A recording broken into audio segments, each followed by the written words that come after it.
first episode of A Sniper's Guide to Success Black Ops Edition, I'm going to talk to you about how to create a good class setup so you can advance into this game well.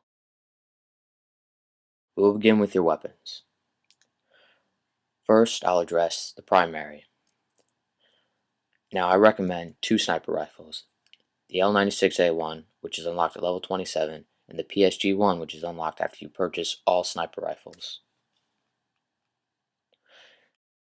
The stats for these two weapons vary differently, so let us go over them. The L96 has the highest damage out of all the sniper rifles in this game. It does, however, have a drawback. Its accuracy is not as high. The range and mobility of this weapon, however, are the same throughout all sniper rifles in this game. Now the PSG-1, while its damage is not as high as the L96, for what you lose in damage, you gain back in accuracy, whereas I find no-scopes are way more easier with the PSG-1 than they are with the L96, and as I noted before, the range and mobility of all sniper rifles are the same. Now we'll go over your secondary weapon choice. I recommend two, the Python with speed reloader and M1911 with extended mags. Although I did recommend these two guns, I suggest using the guns you are most comfortable with using because sometimes your secondary will save your life, and if you are not comfortable with that weapon, you will end up dying. Now you must be wondering, what attachments should I choose from? Well, I will go over the attachments available to sniper rifles in Black Ops right now. This is the default scope to your weapon. It comes with all sniper rifles and is going to be what I like to use the most and recommend to you, but you have the other choices as well, which I'll come to. First, there's extended mags. Extended mags gives you the ability to double your ammo without using Scavenger Pro, which is what I like to do because I don't like to waste my first perk with Scavenger. Next, we have the infrared scope, which is a very good attachment in my opinion. Now, as you can see, it highlights your enemies white with a blue background, making them easier to spot.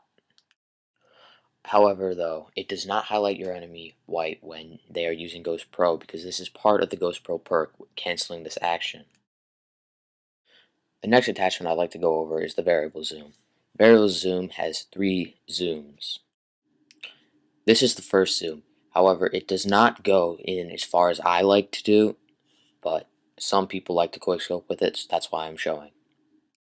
This is the second zoom to the variable scope, which is very similar to that of the regular scope that comes with the rifle without any purchase. The third zoom is very good for very long range engagements, otherwise close range, very ineffective and hard to aim with. The next attachment I'd like to show you is the ACOG scope. But when using this, you will have to be aware that people do hate on you when you use the ACOG scope because they feel it is too easy. Now, as you can see, while zoomed in with the ACOG scope, it is very similar to zooming in with a non-zoomed in variable scope, so just stick with that. Now, I will address this suppressor in this tutorial because I feel people should know about it. Now, the suppressor I do not recommend using with the L96A1 because it is bolt action, but using it with the PSG1 is fine because it is semi-automatic. Here's something you should know about the suppressor. The suppressor limits the gun's damage even more than what it was. You cannot get a one-hit kill while using the suppressor attachment, so be aware of this.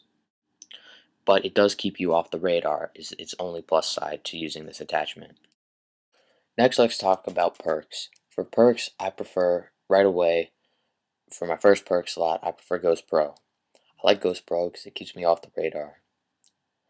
Lightweight Pro is my next option because no damage when falling, and I like that. So like when you're having those moments where you're running away from a guy, you jump off a balcony and you're not going to die. So that's what I like about Lightweight Pro.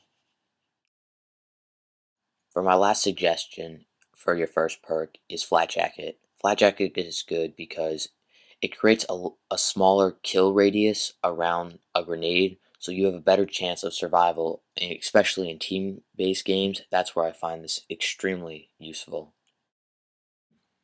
Let's talk about your second perk slot. First off, I like Steady Aim.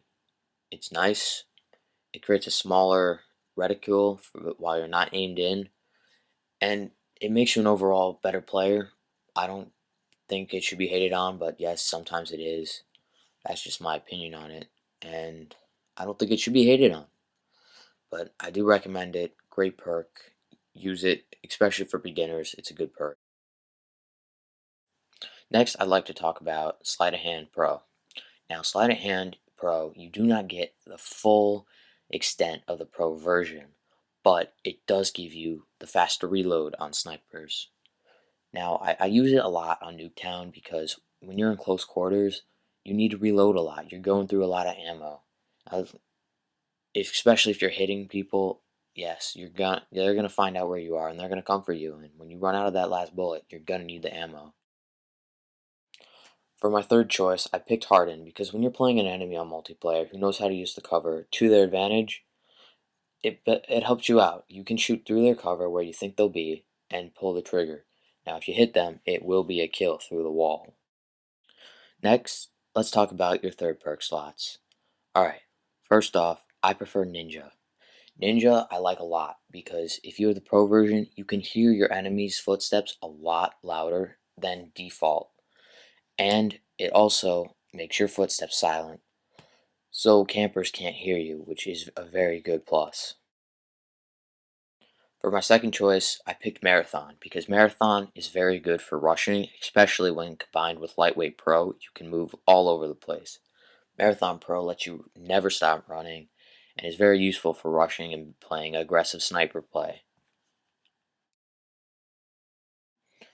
For my last choice, I chose Hacker because when you're on an off day and you're just not spotting the claymores or you're in a claymore full lobby, it's just easy to put on Hacker Pro and let the game find all the claymores for you, motion sensors, jammers, anything. And it's just a lot easier to let the game do it than you have to pay that much more attention to the game itself.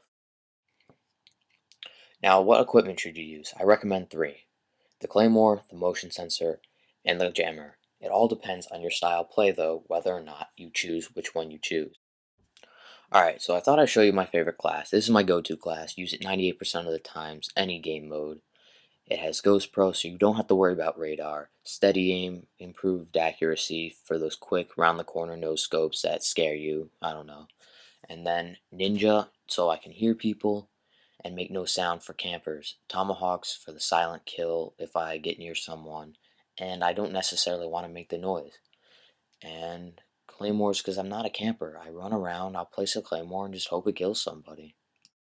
And for my primary, I use L96A1 with extended mags because since I'm using steady aim, I don't have sleight of hand for that fast reload. So the extra ammo in the gun that I have currently loaded helps me out.